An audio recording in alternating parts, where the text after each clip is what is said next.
I let my parents move in for a little while. They took over my home, my privacy, and posted that I kicked them out without warning. Their story got shared, funded, and believed. Mine got buried until I posted the truth with screenshots, receipts, and my lease. Started with 4 words no renter ever wants to hear. Just a few weeks. My parents showed up with 2 suitcases, a tired look, and a story about how their landlord suddenly raised the rent. They said it was temporary, just a few weeks, just until they figured something out. "We won't get in your way," Mom said. "You won't even notice us," Dad added with a forced chuckle. "They were my parents. They raised me in this city, taught me to ride a bike, made me clean my room every Saturday morning while Motown played on the stereo. How could I say no?" So I didn't. I cleared out my home office to make space for them, moved my files, my work desk, even my plants. It was inconvenient, sure, but it was family. And besides, they'd done the same for me when I was 22. Fresh out of college, broke and aimless. This was me returning the favor, but I forgot something. Favors have limits. Guilt doesn't. The first month passed. They didn't offer to pay rent, and I didn't bring it up. It felt petty. They were getting things together. Dad was applying for VA assistance, and Mom was doing some remote customer service gig until something better came along. I convinced myself it was fine. Month 2 rolled around. Bills went up, utilities doubled. The fridge emptied faster. The living room became their turf. My Netflix account was constantly logged out. My name was on the lease, but the apartment didn't feel like mine anymore. Still, I kept the peace. They were family. But by month 4, the peace started cracking. My mornings now began with the sound of my dad's news radio blaring at 6 a.m. He refused to use headphones. Mom had repurposed my reading nook into a shrine of old photo albums and scented candles.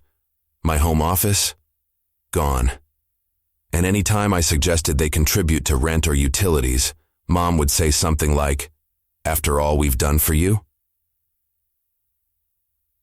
The guilt came wrapped in nostalgia.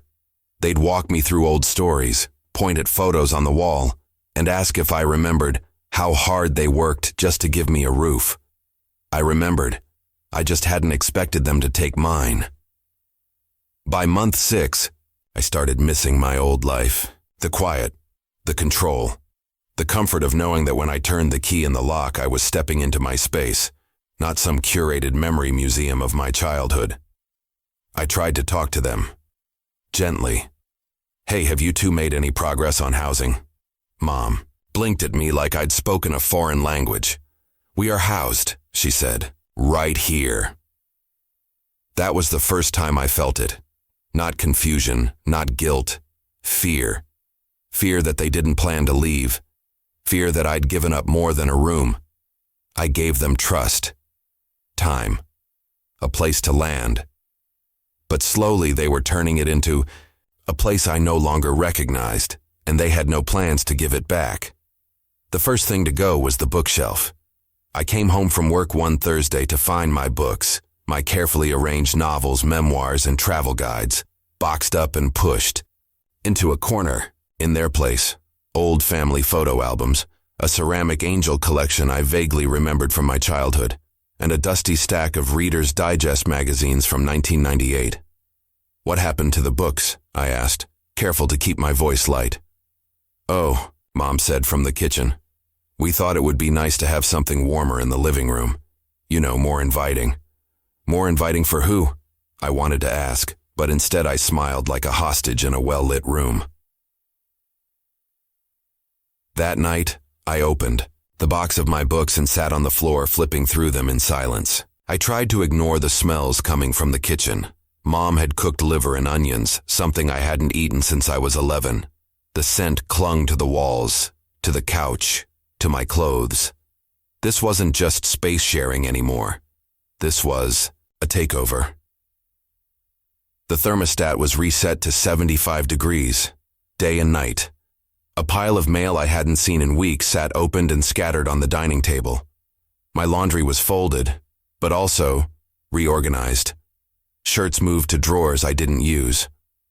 underwear, sorted by color. They meant well. That was the scariest part. They weren't yelling or demanding. They were doing it with love, smothering, guilt-laced love that wrapped around my throat every time I tried to breathe. One morning, I came out of the bathroom to find my dad showing a neighbor around the apartment. "This is the main room," he said.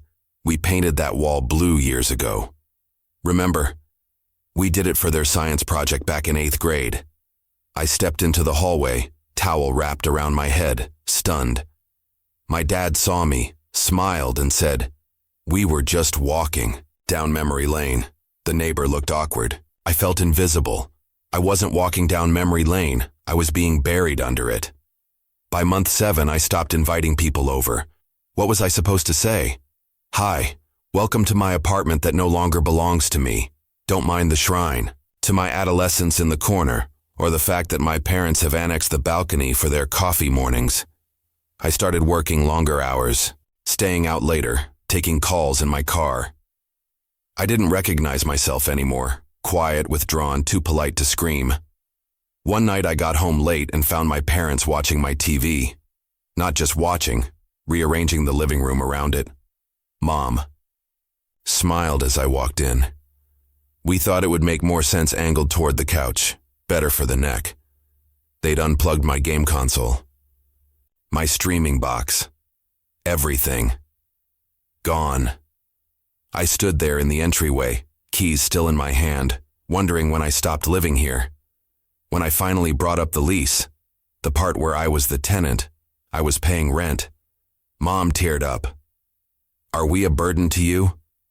That single sentence crushed me with the weight of its manipulation. I backpedaled. No, of course not. I think we need to talk about timelines, rent, space." Dad chimed in. "We're just trying to be comfortable while we figure things out. You know your mother's back isn't great, and I'm still dealing with the VA paperwork. It was always something, always a reason why they couldn't contribute, couldn't leave, couldn't let go." That weekend, I tried again. This time in writing, a calm, respectful letter, just a few paragraphs, outlining that the original agreement was temporary, and I was happy to help during the transition, but it had been 7 months and I needed my space back. I never saw the letter again. 2 days later, it was taped, ripped in half to the inside of the refrigerator door. The message was clear, so I stopped trying to explain. I stopped negotiating. I started documenting every month of unpaid rent, every text, every bank transfer I made to keep the utilities on. I printed my lease and highlighted the part that listed me, and only me, as the legal tenant. I made backups. They'd taken over my apartment, but they weren't going to take over the truth. The breaking point came in month 9. I came home and my bedroom door was wide open. Inside, the bed had been stripped, the posters on my walls replaced with framed photos from my high school graduation. My desk cleared, my laptop unplugged and moved. Sitting on the nightstand was an old teddy bear I hadn't seen in years, propped up neatly on a pillow like a child's welcome mat. I stood there in the doorway, frozen. "Just doing a little redecorating," Mom said from behind me. "This was always your room after all." "No," I said, turning to face her. My voice was calm, dead calm. "This is my apartment, and you have until the end of the month." Her face changed, eyes widened. The mask slipped for a second. I'd never spoken to her like that before. "Are you kicking us out?" she whispered. I didn't answer, because we both already knew. I didn't sleep that night. I lay in bed, staring at the ceiling, surrounded by echoes of a life that wasn't mine anymore. The apartment looked like my childhood, smelled like it, sounded like it, but none of it felt like home. It felt like a set, a reenactment of someone else's idea of safety, and I was the unwilling actor in it. By morning, I knew what I had to do. I made coffee in silence, printed the legal notice I'd downloaded the night before, and slid 2 copies into plain envelopes, one for each of them. 30 days. That's what the law allowed. I wasn't evicting them. I was reclaiming the home they'd taken over like fog creeping under a door. I left the envelopes on the dining table before leaving for work. At 11:17 a.m., I got the first text from my mom. Wow. Just wow. Then nothing. Hours passed. I checked my phone like it was a bomb with a countdown. When I got home, they were silent. No greetings, no dinner smells, no small talk, just cold. That silence lasted 3 days.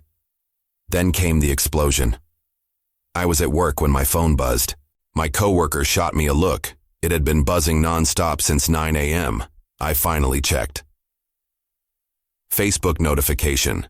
John and Linda shared a post. Photo, my bedroom, my actual bedroom, taken from the hallway. Bed stripped, empty shelves, a teddy bear on the floor. Caption, he kicked us out. After everything we gave him, no warning, no remorse, just cold papers on the table. We're heartbroken and homeless. I stared at the screen, my pulse in my ears. Comments poured in like a flood. How could he do that to his own parents? Unbelievable. People forget who raised them. Sending love. You deserve better than this. Then I saw the GoFundMe link. Help John and Linda start over after being evicted by their own child. Goal, 10,000 raised so far. 1,362. I felt like I'd been sucker punched. Not just by the lie, but by how fast people believed it. They twisted the story, and worse, people preferred their version. The next day, a yellow paper appeared taped to my front door. Notice of unlawful eviction tenant is advised to cease removal of occupants pending investigation. Fake. A photocopy of some landlord form pulled off Google, but it looked real enough, especially to the neighbors, who now eyed me like I was the villain in a Hallmark tragedy. I took it down, took a photo, added it to the growing file on my desktop called Proof. Then came the emails, from distant relatives, from people I hadn't spoken to in years. One subject line read, "You always were cold." Another, "They're your parents." Not one of them asked if the lease was in my name. Not one of them asked who had paid rent for the last 9 months. Not one of them asked why the photos they posted were taken from inside my room. But I didn't respond. I didn't fight online. Fought smart. I made another folder, screenshots of Facebook posts, the GoFundMe page, the donation totals, the comments. I even backed up videos from their page, ones that showed them dancing in the kitchen, cooking dinner, playing cards at the dining table, the same kitchen they claimed they were forced out of. I wanted to scream. I wanted to call them out in a public post of my own. But I didn't. Instead, I got quiet. Strategic. I requested a formal cease and desist from an attorney friend, someone who owed me a favor. We drafted it in a single afternoon. Libel. Defamation, misrepresentation, public shaming, we sent it certified mail. That night, they finally spoke. "Did you really lawyer up?" Dad asked. I looked him in the eye. "You started a public war, I'm just holding you accountable." Mom's voice cracked. "We were just trying to survive." On my dime, in my space, with my name on the lease. They didn't respond, just retreated to their room and closed the door.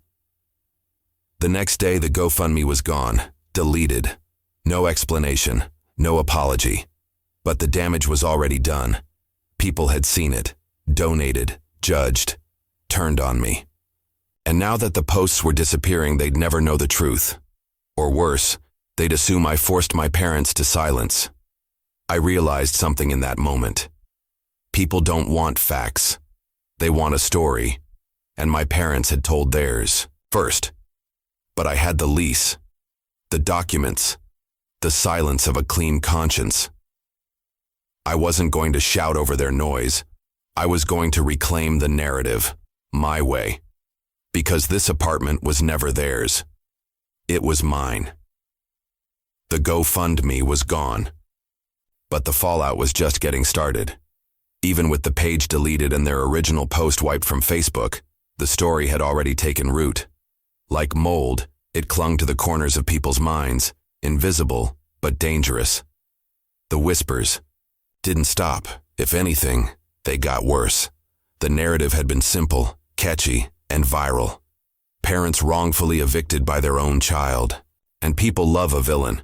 I went to pick up groceries and caught a familiar face at checkout, Mrs. Kaminsky from 3B. She didn't say hello, just looked at me like I'd stepped on a puppy. Then came the anonymous notes. One slipped under my door. Karma comes around. Another taped to the mailbox. I hope you sleep well. And still another, written in perfect cursive. The way you treat your parents says everything about you. They were right. It did say everything.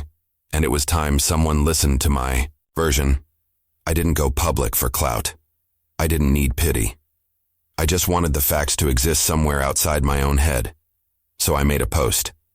Not emotional, not vengeful, just facts. Post title, my name, my lease, my side. I started with a photo, the lease agreement with my name circled in red. Then a caption. 9 months ago, I let my parents move in temporarily. I paid the rent. I covered the bills. They contributed nothing. When I asked for my space back, they launched a public campaign framing me as a heartless monster. What they didn't mention, they hadn't paid a dime since moving in. I gave them 30 days notice legally. They posted photos from inside my private room without consent. They created a GoFundMe filled with lies. Then deleted it. Family shouldn't mean free housing forever. Family shouldn't mean silence while you're publicly smeared. I love my parents. But love doesn't mean living like a hostage in your own home. I attached screenshots, the lease, utility bills, the fake eviction notice they posted on my door, and for good measure a screenshot of the GoFundMe before it was deleted. No angry words, just facts. I hit post and waited. It didn't go viral, but it spread. People started liking, commenting, sharing. A cousin messaged me. I had no idea. They told a completely different story. A neighbor apologized in person. If I had known. I just believed what I saw. The best message came from someone I barely knew. An old classmate from high school. Thank you for posting this. My brother did something similar to me. I never had the courage to speak up. It wasn't just about my apartment anymore. It was about the quiet war so many people live inside. When family becomes something you survive, not something that supports you.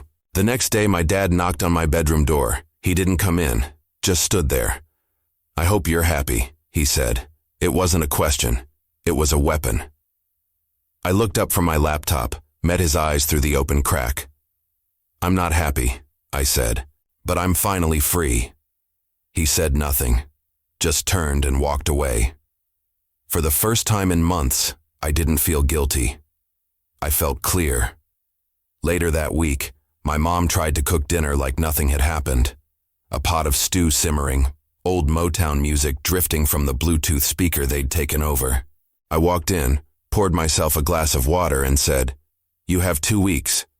She didn't flinch. She just turned down the volume and said, "I hope you know what you've done." "I do," I said. "I stopped letting you rewrite the truth." She stirred the pot and said, "You were never this cold before." And I said, "You were never this manipulative before." She didn't respond, because the truth has a way of ending conversations. I started preparing for their departure. Boxed up the items they brought in, rearranged my shelves, pulled my books back out from storage, reclaimed the corners of the apartment that used to feel like mine. 2 days before the deadline, I came home and found the living room empty. No angel figurines, no photo albums, no framed quote that said, "Home is where your mother is." Just silence. They were gone. No goodbye note, no text, not even a slammed door. But taped to the fridge was a single post-it, written in my mother's handwriting. "You win." I took it down, tossed it in the trash. This wasn't about winning. It was about surviving, and sometimes survival means choosing yourself, even if the world calls it selfish. The silence after they left wasn't peaceful. It was loaded. I stood in the middle of the apartment, surrounded by the echo of footsteps that weren't mine. Furniture sat awkwardly repositioned. The air still carried the scent of Mom's cinnamon potpourri, which had somehow soaked into the couch cushions. I should have felt free. Instead, I felt haunted. Not by ghosts, but by memory. How easily it can be weaponized. The way love turns sharp when it's backed into a corner. That night, I didn't sleep. I wandered from room to room like a visitor. Opened drawers I hadn't touched in months, touched old framed photos, found a leftover post-it stuck inside one of my books. Don't forget who made you. I stared at it for a long time, then I crumpled it. By morning, the messages started again. Uncle Ray, your mom's been crying all week. Hope you're proud. Family friend, saw the post, seemed real bitter. You could have handled this quietly. Old teacher, not everything needs to be online. Some things are sacred, but they went online first. They told a story and made me the villain. All I did was bring receipts. Still, I didn't respond. I let the storm pass. It always does eventually. But the worst part came 3 days later. I got a message from someone named Becca M. No profile picture. No mutuals, just a DM that read, "Your parents are staying in a church basement. I donated to their GoFundMe before it disappeared. I hope you burn." I didn't feel rage. I felt the burn of something deeper, shame. Not because I'd done something wrong, but because even now, the facts didn't matter. People would always prefer the sad story. They wanted the prodigal child who turned cold, not the one who tried for 9 months to keep things together, not the one who paid the rent, folded laundry, and offered grace long past when it was deserved. Truth wasn't enough. It had to be packaged, so I started packaging mine. I wrote a thread, a long one. No pity, no ranting, just a step-by-step breakdown, the date they moved in.